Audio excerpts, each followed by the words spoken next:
I wanted to talk a little more about my second divorce.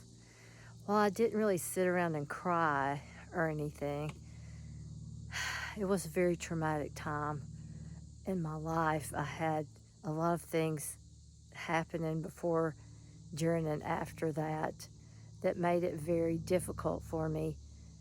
So I was very jumbled up, and basically, one of the huge stressors in my life at the time was the fact that I left with the clothes on my back. So, and I always said, I was homeless. And my friends always said, don't say that. And they made sure that I was, never truly homeless.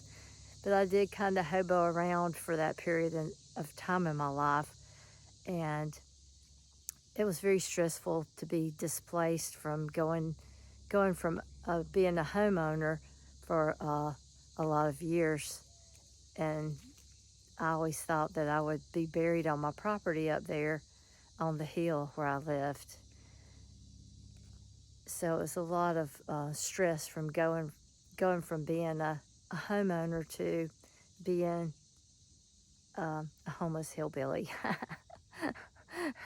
So at the end of the day, I it was kind of hard for me to make sound decisions at that point in my life, and so I acted in ways that were not conducive to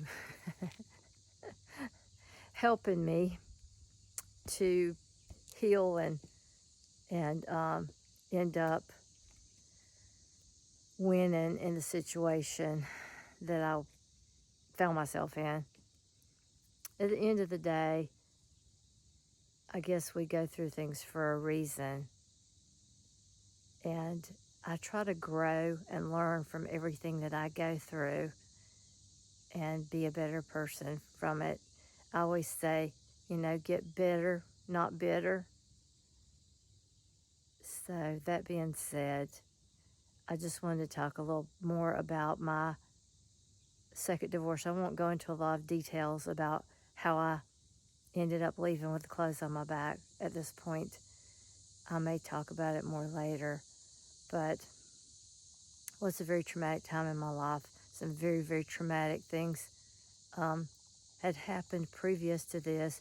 It was like every 4 months, I'd get hit with another wave of something horrible and unimaginable happening in my life. And so I felt like I almost had like PTSD.